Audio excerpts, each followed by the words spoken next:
And recording on this end has begun also. All right, here we go. Okay.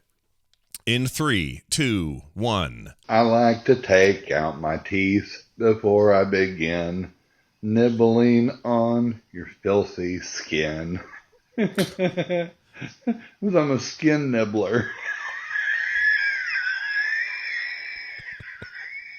Frosty-haired chode.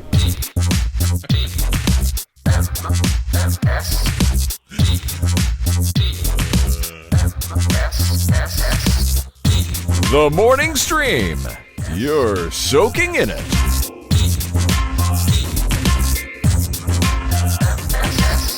Welcome back to TMS, everybody. It is the morning stream for Thursday, June 10th, 2021. I'm Scott Johnson with Brian Ebbett. Hi, Brian.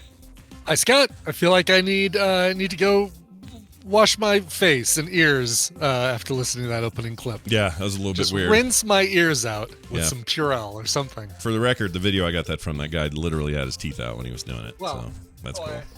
I don't doubt that at all. TikTok, is that another TikTok gem, Scott? That one may have been a YouTube thing. I'm not sure. Okay. I kind of get them from all over. Wherever I can find the weird, I find it, and then I cut it, and then we use it.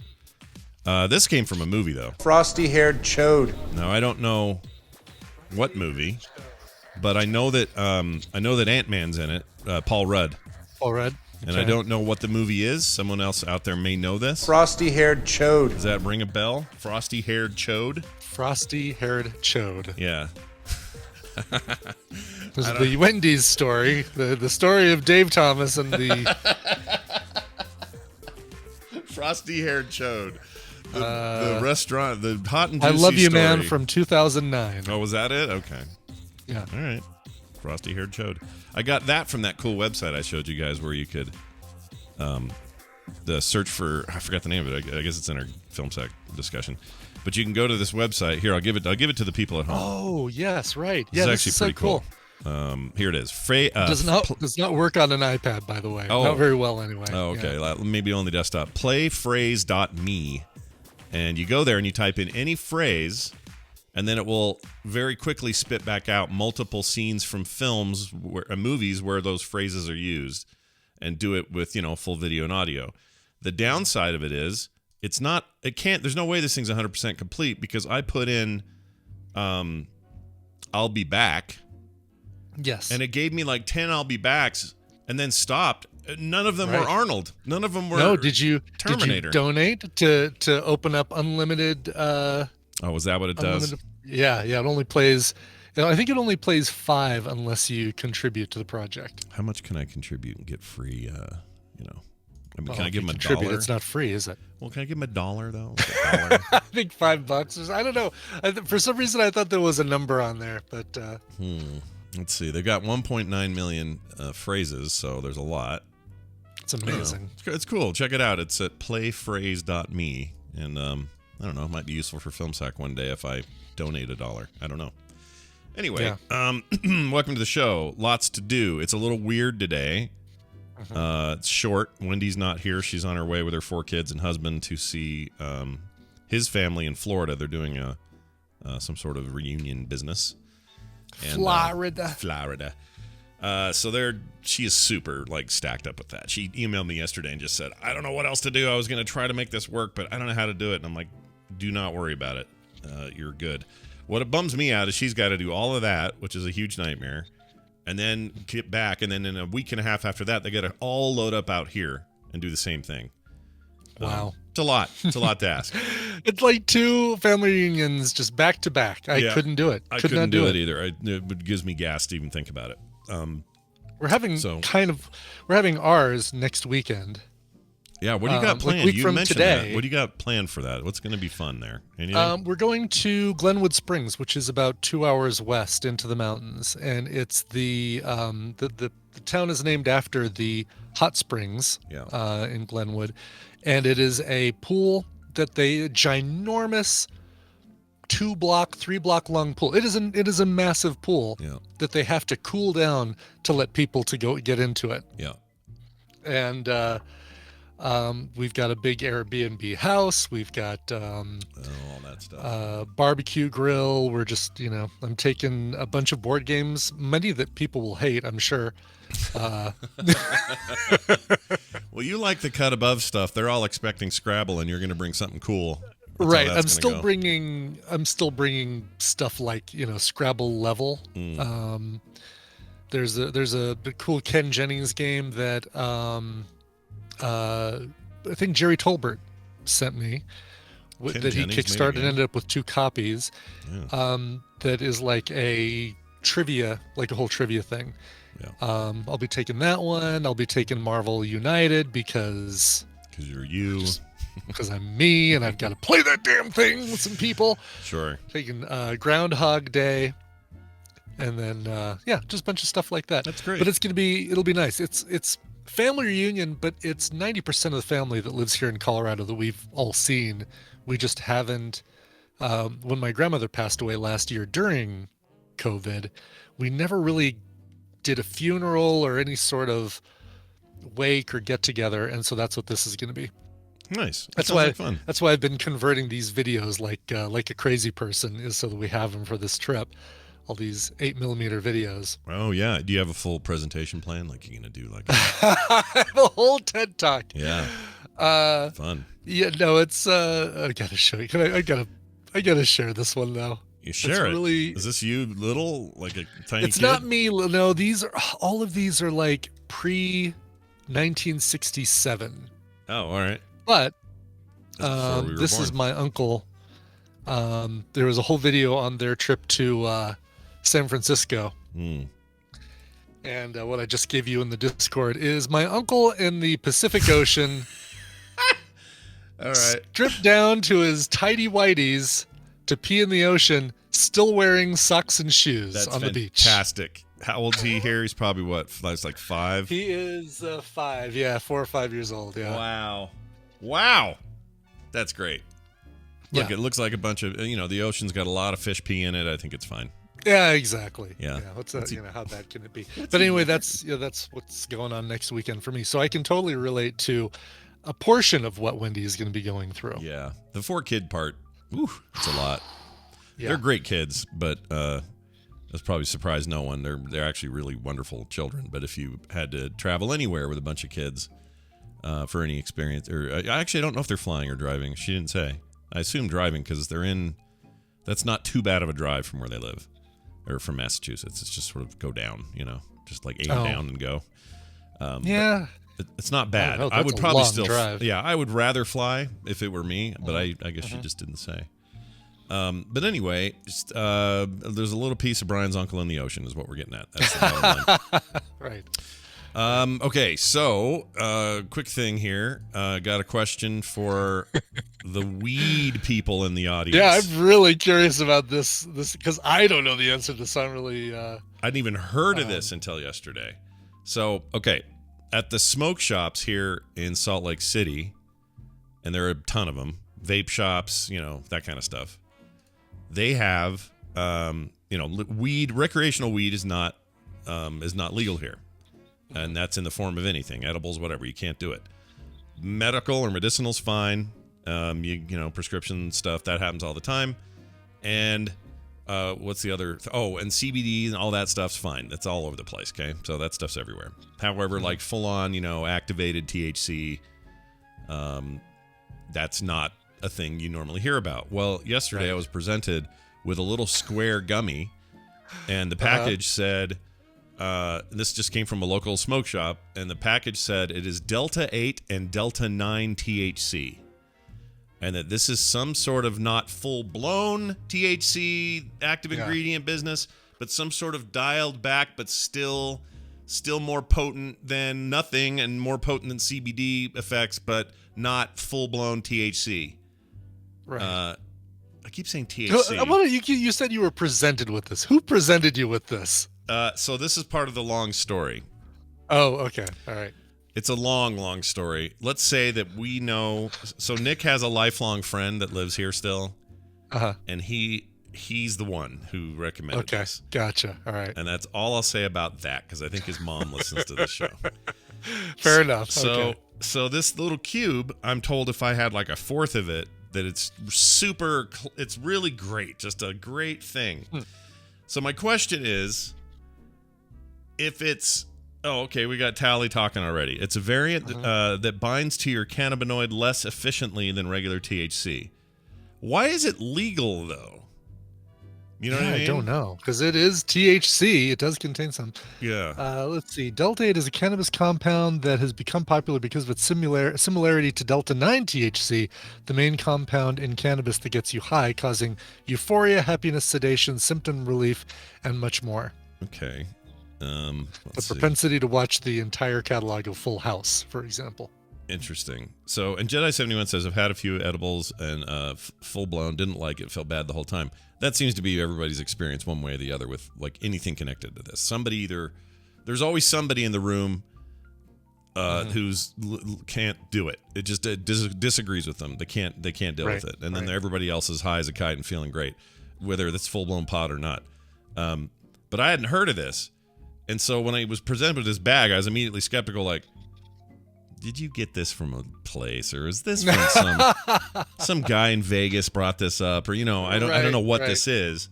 And so Kim tried a little cube of it last night. She goes, "I'll be the guinea pig. I don't care." Wow, I know, look she's at Kim. Very daring. She doesn't usually care about this stuff at all. I She's know. Like, I'll do a little corner. Kim wasted no time when we were in Vegas years ago for a TMS Vegas or a meetup or something, sampling my boozy Captain Crunch milkshake. I know, she was right on it, dude. Like, I barely got the words, would anyone like to try? Yes. And Kim had it out of my hands and in her mouth before I could even finish the sentence. She's an adventurous one when it comes to that sort of thing.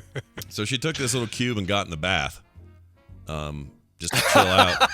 Okay. And then I said, "So you feel anything?" She goes, "No, but I do. I am trying to think of stressful things, and my brain's not allowing me to be stressful. So maybe that." Oh, interesting. Okay. So I don't know. All I know is it's this new idea to me, and I don't know nothing about it. So yeah, I like the way Tally described it the second time. It's a very where is it?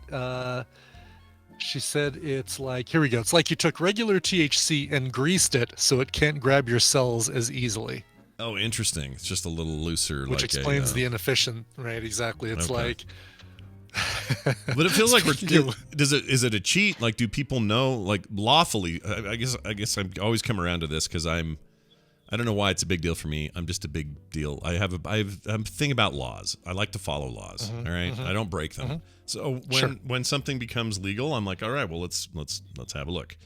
And I don't know how this one scooched under the whatever the line is, right?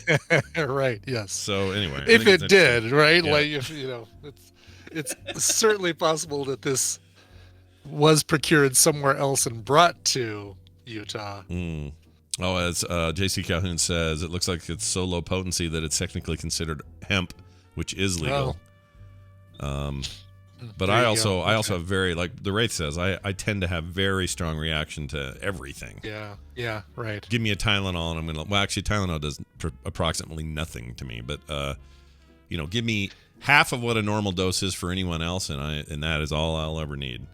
Yeah, and I would even say if you do decide to try this, do like a quarter and don't say, hour later or half an hour later, I'm not feeling anything, I guess I'll do another quarter, because that's when the first quarter will kick in. Yeah. So I'm not going to do like a full cube. That'd be insane. Yeah. It's like we have a restaurant here called the Rio Grande Mexican restaurant. Started in Boulder, famous for their 3 margarita limit. You can't have more than 3 of their margaritas by their their restaurant rules. They even like, one of their logos is a circle / with a margarita with a 3 on it. And the trick with those is that you drink the first one, you're like, oh, well, that wasn't so much. Well, let me order a second one. And then by the time the second one arrives, you are fully feeling the first margarita. Yeah. So let me ask you this, though. Yeah. At a normal place, is it unending margaritas? Like, is that a weird? Yeah, they'll serve you until you're done. Okay. Until you don't want any more. Yeah. Okay. And their thinking is what, like, We don't want you to be a psycho in our restaurant. And Right, pretty much. Yes, we know that these things are potent. We don't want any trouble, sir. Yeah. My former boss, though, whose name I won't mention because you'll bring up a Rihanna thing that upsets people. I will not bring it up. Not even once. I learned my lesson. I will never bring up that thing ever again. That reference is gone, except for this time where you brought it up. But yes, I will never bring it up again. He said, well, here's what you do. You when you go to the restaurant, you start off in the bar, and you have a margarita there. Maybe you order your second one there. Then get your name on the list for a table. Get your third margarita, take it to the table. And then after you finish that one, they come around and say, can I get you anything? So, I'll take another margarita. And they bring you your fourth one at that point. Right. And then when they come around and say, okay, can we get anything for anybody else? You say, well, I want another margarita, but I know you guys have a 2 margarita limit. Yeah. And then the waitress or the server says, oh no, it's a 3 margarita limit. So, oh, well, in that case, bring me my third margarita. And by that time you've had 5. Yeah, and by then you're like, by then you're a slobbering mess. Yeah, we did this. So we'd have a training session every month for the newspaper software company I worked for, and Wednesday night was always take our customers out to the Rio. Yeah, because we had a very light day on Thursday for training. It was a half day, and I came in the Thursday morning after he explained that whole process of how you get more margaritas at the Rio Grande. And he's sitting there with his head on his desk, arms folded. And I say, oh, man, you okay? He says, they've got a 3 margarita limit. I don't know why they don't enforce that. Yeah, having the rule and enforcing it is 2 very different things. Right, exactly. Yeah, yes. Better follow up on that. All right. Anyway. Well, speaking of science and delta 8s and 9s and all that, right, we're going to bring in our pal Bobby for his Thursday appearance as our science expert.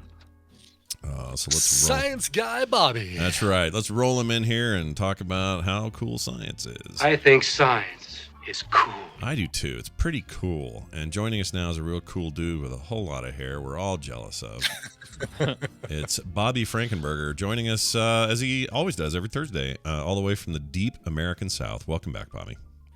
Deep in the American South, we're in the part of the country where we just cannot get half of our people vaccinated. That's right. Colorado's the same way. What's going on with you guys? You got plans for that? You gonna do the lottery thing, or what's the plan down there?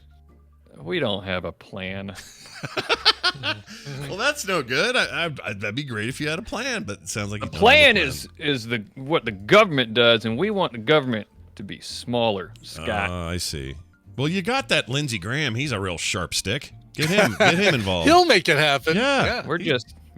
I'm going to stop before I get myself in trouble. Well, it's a wise thing to do. All right. Poo-poo. Oh, whoops, that's you saying poo-poo.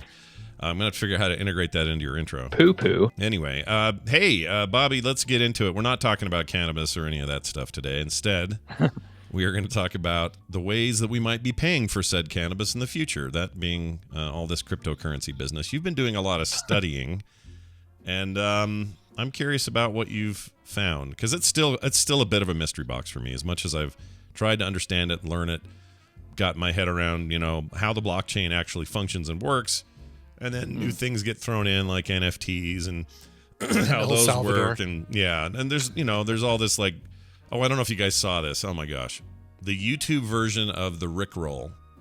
Oh man. Okay, so the Rick Astley video. Yeah. Never gonna give me that whole thing. Yeah. Mm-hmm. I don't know why I'm explaining it. Everyone knows what the Rickroll is. Please, I've never heard of explain it to us. Yeah. But if you go to either his official site or anywhere on there, on YouTube, below the video, it says, this video is not here for much longer, whatever the language is. It's going to be gone soon. It is being auctioned off as an NFT and will no longer be on YouTube. This happened already with that kid who bit my finger. Yeah, it went for like $800,000 or something. That photo that became a meme of the little girl looking back at the camera with kind of a devious smile on her face, in the background the house is on fire. Yeah. That paid for her college, I hear. Yeah. They sold that as an NFT, and that took care of her college. Paid for all of her college bills and her debt. Right. Right. Now, here's the weird bit. Like, that video is everywhere. I've got a copy somewhere as an AVI, I think, in a hard drive. Like, it's not like this removal from YouTube means it's gone forever. It just, I don't know what it actually means. So this is where I get back into the weeds. Yeah. And I don't, well, I don't understand. Where you get back into the weed, like we were talking about earlier.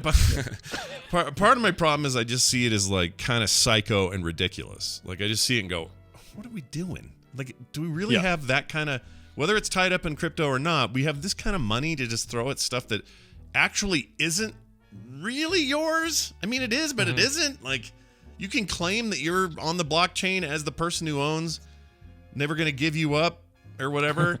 You own the Rickroll, but so what?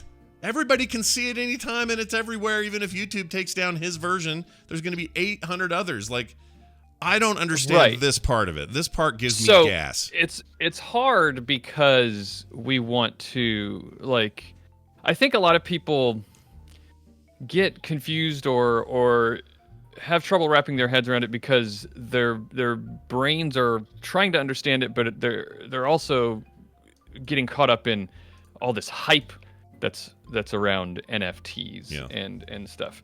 And that makes it hard because whenever there's hype, there's always people, myself included, who want to push back against it. That's just in a lot of our nature, right? Like, we don't like hype. Sure.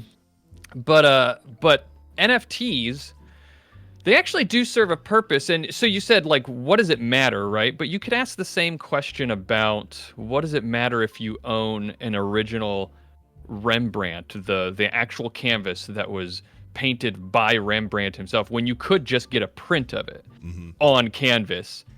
And even with 3D printer technology, maybe it like looks like it has the oil paints or whatever with on there, and or if you have a manufactured in a lab diamond versus one that came out of the ground, what's it matter if they're both, you know, molecularly identical? Right.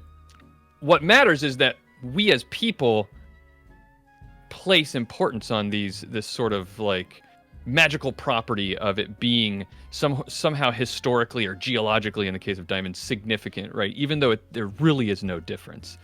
And so art museums, for example, take advantage of that significance that I don't mean to say they take advantage in the sense that they're like somehow being nefarious or taking advantage of us, but they also are exist because of our human desire or importance that we place on the original of a thing. And the reason that NFTs were created in the first place, or the idea of an NFT being used for a work of art, a work of digital art, was that I don't know if you've ever noticed, but in art museums, you don't have a lot of digital art that's there. And as an artist yourself, Scott, you might be able to appreciate the fact that a lot of similar, if not the same, work and effort and artistic talent goes into making a digital piece of art as it does on a piece of canvas. It's not like they don't belong in a museum. Right. So how do you do that? How does the way a museum is, the reason a museum exists to have that original piece of art is because we can look at it and say it's been authenticated and everything, and we can say that is the original thing. Yeah. You know. Yeah. That is the Mona Lisa. The Mona Lisa is always the thing that's used as sort of an example in the NFT world. That is the Mona Lisa. Right. We know that. Right. And so this makes it possible for collectors and traders and museums to actually have a piece of digital art and be able to say, this is the file. This is the digital work that was created by the creator. We don't really care if you can copy it, just like we don't care if you take a really high fidelity copy of a piece of art and put it in your living room. Right. So, but we know where the original is. That's conceptually why NFTs exist as a thing, at least in the art world. Well, even outside digital art, like you can make NFTs for all sorts of things. Yeah, and I get, so that part I do get. you know, you can point to it, say, hey, here's the original. But Right. there's a there's a real argument to be made that the video that Rick Astley uploaded to his YouTube channel is not the original. It's a copy of the video that he got from someplace else, because he's not digitizing the masters that were taken the day the thing was filmed and they went and made his music video and put it on MTV. Like, all of that stuff is either lost to time or too complicated to find all the original stuff. So all the value of his video is, this is the one that I posted on my YouTube channel. And if that's worth, you know, almost $1 million, that's where I start to lose my mind, because it's how is it worth almost $1 million? I guess worth is relative, and if you bought Ethereum back in the day when it was worth nothing and now it's worth millions, and it just seems like nothing to you to pass it around and spend it on things, I guess that makes some sort of sense too.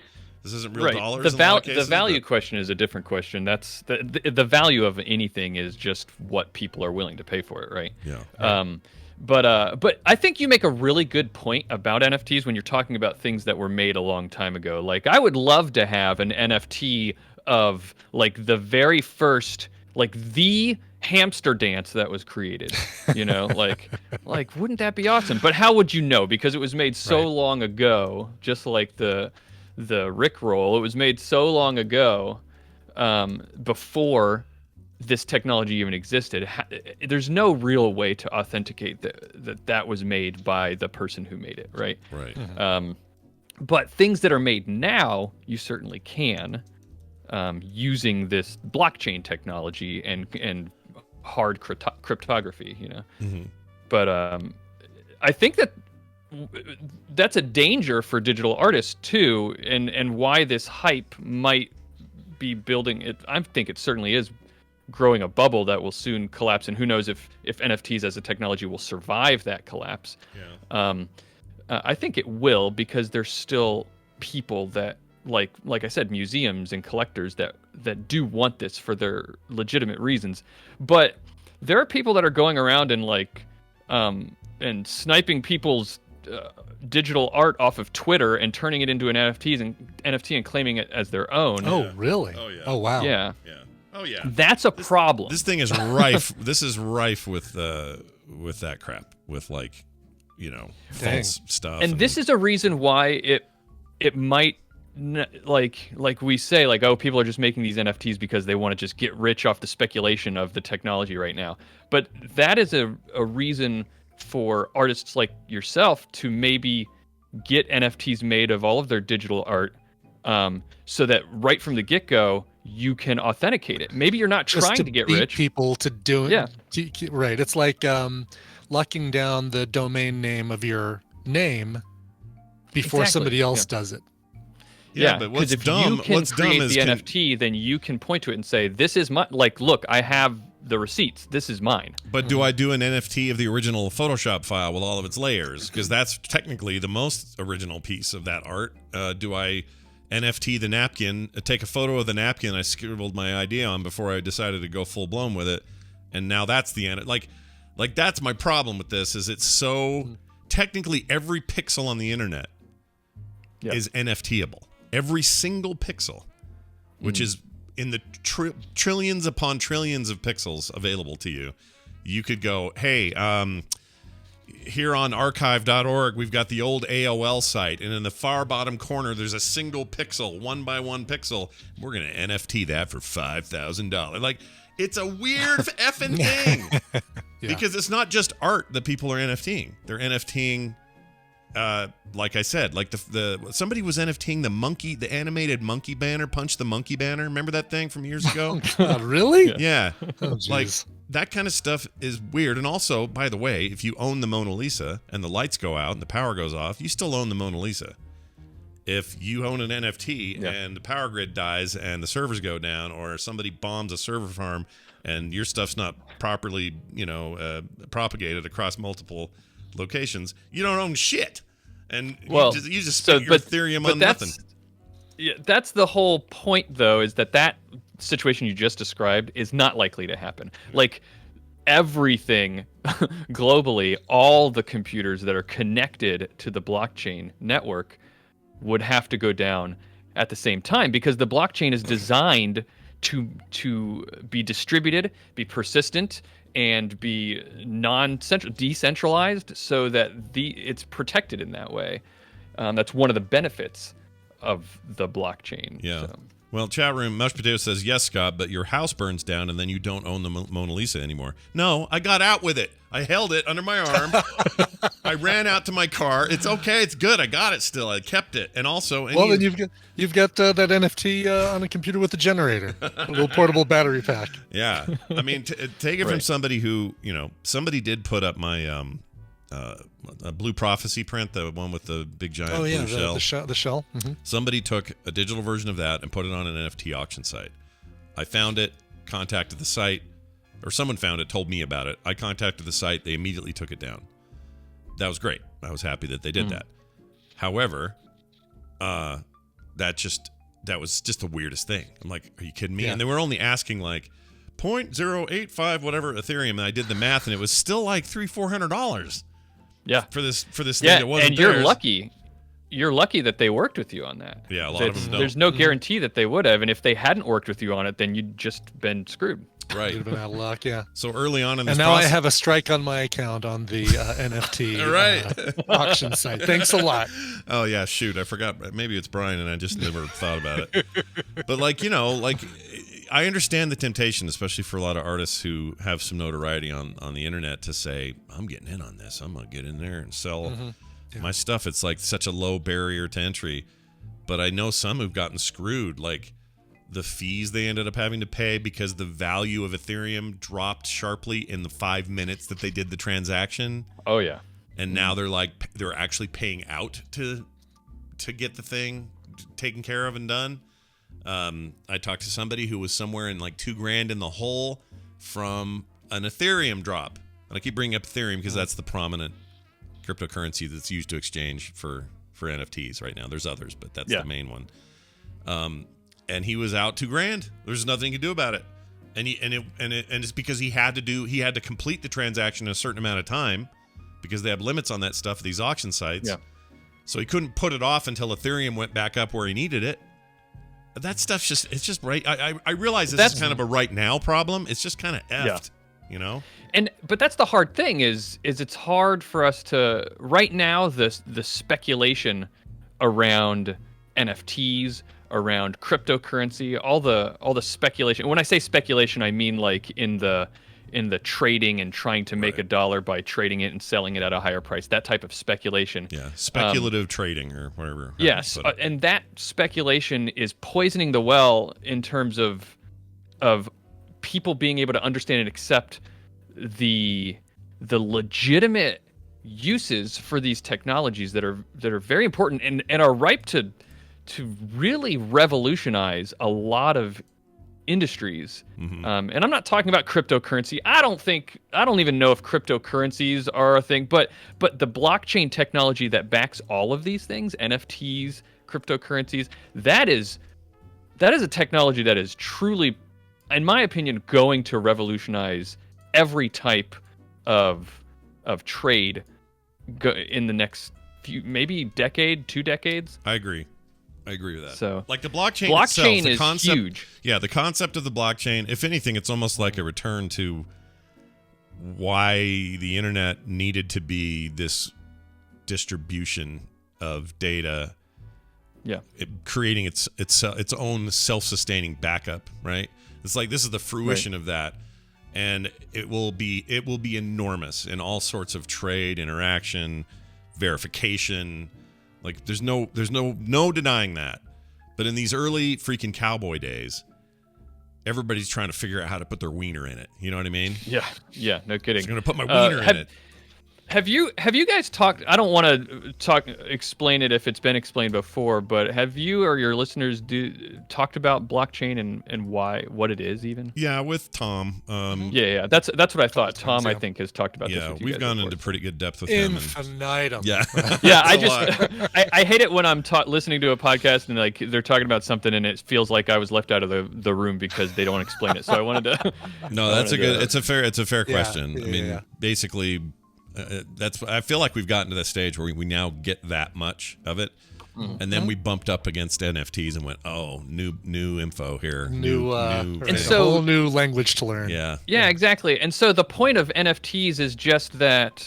So cryptocurrency, also backed by the blockchain, that is fungible, meaning that it doesn't matter. Like it's all the same. This Bitcoin is the same as that Bitcoin, but the NFTs are utilizing the ledger of blockchain to verify when it's traded, to trade things that are unique, and this is where the disconnect happens in people's brains, I guess, is like, how is a digital piece of art actually unique? Well, that's you put a crypto code on it to make it unique, and then it is unique because it's got embedded in the file. It's got this unique code that says you are the one who made it. The other fun thing about this, the other part that a lot of people don't know about, not fun thing, that's kind of horrible, but there's a real serious cultural battle happening between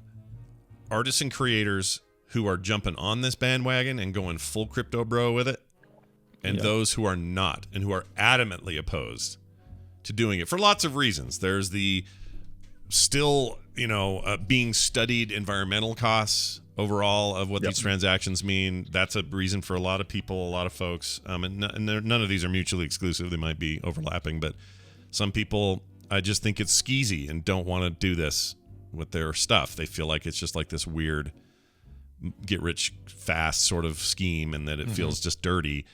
But for whatever their reasons are, there are these factions, and they've really bumped heads, like in common places where there used to be a lot of sort of collaboration and discussion, be it Reddit threads for artists or, different forums and that sort of thing. They're freaking at war right now. It's ugly. And that's why I early on went, ooh, I'm going to back up and just sort of stay right about here. Watch it happen, because I don't want to, does $1,000 for a crappy sketch I did once sound intriguing? Of course it does. Who would that not sound intriguing for? But it does feel skeezy. I don't know why it feels skeezy. It just does.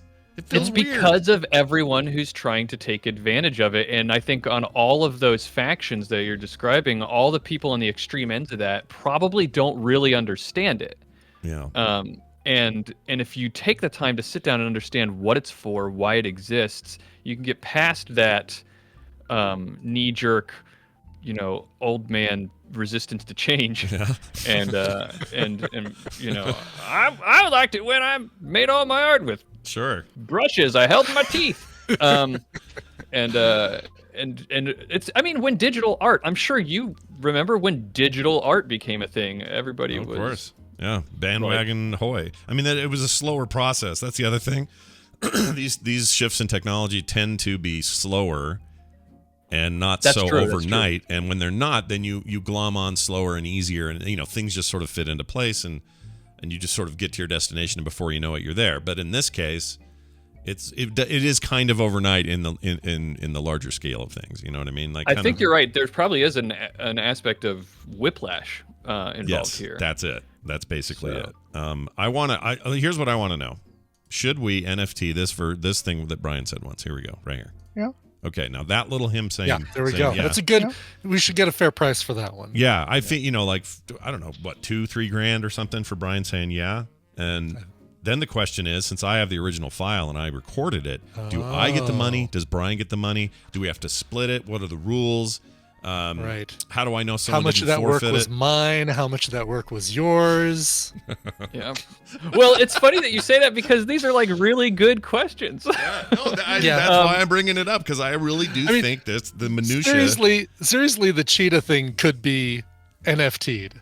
The cheetah discussion. Yeah, it could. And then do we owe the people at freaking Cheetos, Frito-Lay, do we owe them money? I don't know. Oh, right. NFT the audio of when Brian had to take his headphones off and go throw up. Exactly. That's 100% his creation. We don't have to share any of that with anyone else. But like mine, let's say somebody had successfully pirated my blue shell drawing and sold it. Does Nintendo have anything to say about it? Because all that stuff is inspired by previous work that Nintendo did. there's so many complicated guarantee you things. they'd try. Yeah, if it they sold did. for a lot, they'd certainly have somebody step in and get involved. They're pretty Yeah, they're the, pretty the law litigious. definitely needs to catch up. Yeah. That's for sure. Yeah. But that's all part of this whiplash problem. It's there hasn't been enough time for everyone to fully understand what all this means. But, I mean, digital artists with NFTs could stand to be able to have a more reliable way to make money off of selling their art. I'm sure you've dealt with how difficult it can be to make money off of digital art. Yeah, I mean, yeah. you have more of a following now, so maybe it's not as much of a problem anymore. But at the beginning, Well, most of it comes down to the old-fashioned way of like, I make a physical version of it. Like we're still printing prints and maybe even limited prints, and it's Yeah. even me numbering them and saying, hey, there's only 10 of these, and there'll only ever be 1 of 10, or 2 of 10, or 3 of 10, and that's it. And that's the old NFT, basically, limited prints. But I don't have any way to verify that. For all anyone knows, I printed 800 more, and they're sitting over there. They don't know. So I know something I could tell you that'll make you hate NFTs forever. yeah, great, God, okay. great. Logan Paul made an NFT of himself as a Pokemon card. Great. Yeah, you're right. How did he sell? how much did it sell for? Oh, geez. I think it was maybe tens of thousands of dollars. He did it. He NFT'd a video of himself that sold for like hundreds of thousands of dollars. Did he give any of that to charity? And if not, then F him, and he can go take a dump on himself. I mean, I don't know, but I'm sure I can guess. Okay. Yeah. Great. Probably fair guess. Say no. Didn't he just box this week, or was that, do I have that in my head wrong? Was this week he was fighting? 2 weeks ago. 2 weeks Yeah. ago. Okay, I missed Really? that. Vander I missed it. Holyfield, Yeah, right? yeah, and didn't And Holyfield just? lasted 8 rounds Yeah, or he something? I he can't remember the wrecked deal. him, right? Didn't he just get wrecked? I don't know how it went. I don't know. Floyd Mayweather. That's right. Not Holyfield. I hope he 8 got- rounds sounds like a long time. It does sound like a long time. Is that right? Hold on. Slucko was there. What? What? How did it? How'd it go? Oh, he worked there. Wow. Okay. Against Logan Paul, sold 1 It million. was this last pay-per-view. weekend. God, I thought it was Mayweather. You old guys. Whatever. Yeah. Oh no! It ended up. They didn't have a knockout, so I guess I don't know what that means. They have to do it by score. I've seen enough boxing movies. I should know this. Right. All right, but see then. So okay, here's a funny thing to say. We all were talking about Logan Paul. We're talking about the fight. Blah blah blah. I look at this DuckDuckGo image search of all of the images taken of their fight, and there's hundreds, maybe thousands of these. Each and every single one of these images, and each and every single one of the pixels that make up these images, potentially could be NFT'd. So what I'm saying is, at some point, we're gonna NFT everything, and then nothing's NFT. You know what I'm saying? Like, if everything's NFT, then nothing is. Then we're just, what are we even doing? What's the point? At the end of the day, you're making a bunch of money on the front end, and by the back end, everybody can NFT everything, and they'll probably come up with a way to just NFT automatically. Like, Logan Paul took a photo. It's immediately sent it to the cloud and NFT'd itself. The word NFT or the initialism NFT just got NFT'd. Yeah, I could take a pen, my iPad right now, and write NFT and sell that as an NFT. But you're not gonna want to. It's like when label makers first came out and you labeled everything in your house. Like that, people are gonna calm down eventually. Yeah, it'll find its equal. I mean, the truth is, the reason that it's so speculative and lucrative for some in some corners of it is because it's not a widespread thing. If it was, it wouldn't be that way. If everybody was doing NFTs, the value would go down. It's a supply and demand thing, and if the supply is, the tip of the spear, very popular artist, I don't know, let's say Drew Struzan says, I'm going to give you my original Star Wars mock-up as an NFT. That would generate a ton of stuff. Somebody like Alex Ross, or a big comic artist who everyone knows and loves, if they did it, it would cause a huge stink. But then there's a billion artists who aren't doing any of this, and if they all were, then then it's no big deal that Alex Ross does it. You understand what I'm saying? Because then everyone's doing it. I don't know. Right. It's all very weird, but I love talking about stuff like this because it's existential and strange, and we live in strange times. So having Bobby here to help make sense of it is a good time indeed. Bobby, anything else going on your podcast or anything else you want to mention to people? Well, you can. My podcast is called All Around Science, so we talk about stuff like this. In fact, the reason that this even came up is that I'm doing a ton of research right now to talk about that question that you briefly brought up, which is the environmental impact of cryptocurrency and NFTs and just mining on the blockchain and everything. There's been a lot of talk about what is the carbon footprint of all that, and when everybody starts panicking about complicated issues like that, my sort of like sciencey skeptical brain like red flags go up, and I'm like, well, maybe it's more complicated than it really seems. And so I've been digging in really deep to answer that question, and we're gonna have a 2-part feature that I'm going to be doing. Part 1 is just going to be talking about cryptocurrency and what it is and how it works in very technical detail. So if you've ever wanted to know, coming this Monday, the episode is going to be coming out where I talk about what is a cryptocurrency, what is Bitcoin, what is the blockchain, how does it work, why does it work, and I'm going to break it down in the way that I do and very easy to understand. And then part 2 is going to be on a later episode. What is it actually causing the globe to warm, or is it more complicated than that? My guess is it's more complicated than that, if I had to guess. Yeah. But I'd love to break it down. It usually is. But yeah, that's on All Around Science is the podcast. You can find me talking about science anywhere you find podcasts. Go check it out. And also, just one final note. Forgot what I was going to say. Now I don't remember. I was going to say... I was going to say, and meanwhile, I will Luddite my way over to my 3080 and use it for video games and not for mining Bitcoin. All right. Poo-poo. Yeah, poo-poo on me. All right, that was good. A rousing discussion. Yes. Happened there. We just sold it, too. I just put it up for auction. And oh, good. That whole segment? Yeah, great. The whole segment. Right. Yeah. I guess I really do think we're headed toward a time where you could real time do that. But then we'll start to all ask ourselves why. Yeah, it's going to be there's just going to be such a glut that nobody's going to want to buy any of it. Exactly. It's popular now because only a few people are doing it, and yeah, it's crazy. Once everybody's doing it, it's going to suck. That's right. Oh, the P Squared says today's free Epic Store game is Control. That's an amazing game. Oh, that's a really good game. That was last month's PS Plus free game. Oh, they've been doing the freebie rounds, have they? Interesting. It's a very good game. I already owned it, sadly, so the free isn't going to really help me. But I remember watching you play a little bit of on the stream. Yeah, it's really cool. It's really nice. If you've got a good video card too, it'll blow your Now mind. that's one that I didn't have time to play, but I knew it'd be gone in a month from PS Plus, so I downloaded it. So it's very different from the shrink wrap games. Well done. Yes. I'm pretty sure the version. I don't know how the PS5 does it. I know the next gen version of that game is way better frame rate and stuff. So if you played it on your PS5, you should probably be pretty happy with it. I'll bet. Yeah, I haven't played it yet. Still working Valhalla, but working it. Loving that. Working it. Working the Valhalla. All right, that's it for the show.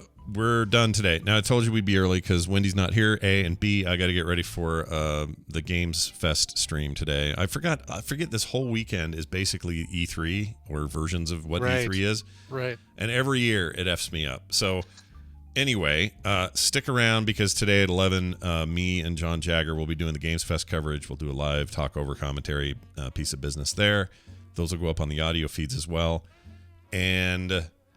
what else? So all weekend there's stuff. There's probably the Microsoft. This is probably going to affect TMSPM, yeah. Don't know for sure because I don't know if there's anything during that time that matters. I think it's all crap stuff then. So the main stuff, the really big stuff happens today, and then really Sunday. Sunday's when we finally see the Switch Pro. Yeah, we might actually. Who knows? That's their direct Nintendo Direct Day, but also you get your Microsoft Bethesda presentation in the morning. Then Sony's not there this year at all. They're not doing anything. Right, they're doing the Apple thing and just saying, we'll do our own deal. Yeah, you three, you go ahead and just have your little party without us. It's a little weird because Microsoft is also doing their own deal, but they're also doing this. I don't know. Okay. I feel like they should do that. But anyway, there'll be lots of coverage. This rolls all the way up through Monday. Various different things, and we're going to do as much as we can. Bo will be here for some of the weekend stuff. So anyway, there's all the plan for that, and as early as today, you'll catch some of that coverage. Okay.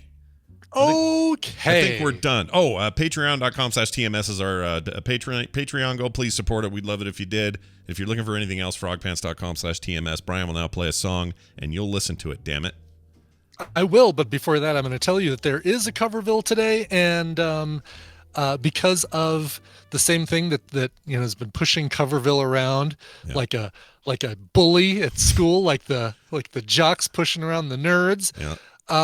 It's pushing the show around again today, but I'm going to do Coverville really shortly after TMS ends today. So, nice.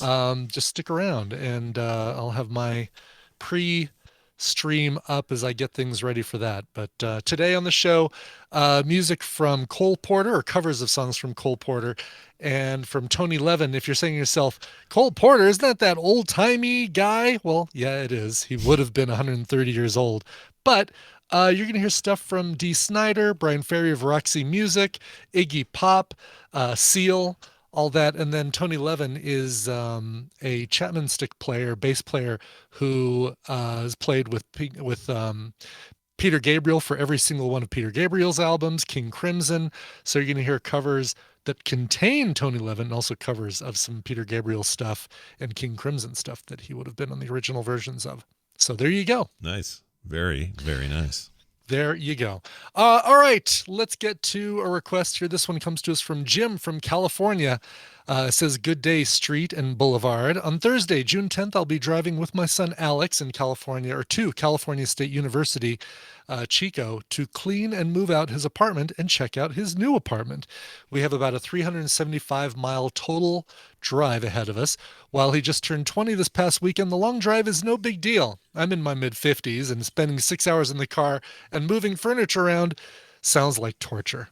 Alex did a great job during his second year in college, and I'm proud of the hard work he put in. With that, I'm requesting an upbeat driving song, possibly from the 80s, as Alex likes that era music. For his 20th birthday, he saw a Queen cover band. Thank you, signed Jim from California. P.S. Is the time too far along for a poultry-based gluten-covered mobile food source? The tender crisp bacon cheddar ranch. I like that he gave it so many words, because I intuited it and found it before you finished. You did a great job of figuring out what it was going to be. Nicely done. All right, this one is a great driving song. It straddles the line. It's a 90s cover of a 70s song, so this one didn't come out in the 80s. However, it's got such a huge 80s feel to it. The song is Steppenwolf's Born to Be Wild, a great driving song, covered by Tomoyasu Hotai, the Japanese guitarist that is up there for me with folks like Stevie Ray Vaughan and Carlos Santana, just with his guitar prowess. So good. Here's Tomoyasu Hotai with Born to Be Wild. Sweet. We'll see patrons tomorrow for PM, unless something's weird. I don't think so, though. And then we'll see you Monday for a whole new freaking week of TMS. Film Sack this weekend. We're doing Alien, so check that out. And there will be Dungeons on Saturday. Way too much stuff. Too much stuff. So much stuff. We'll see you next time. This show is part of the Frog Pants Network. Frog Pants Network. Get more shows like this at frogpants.com. No one is to leave this room once the demonstration has begun. Don't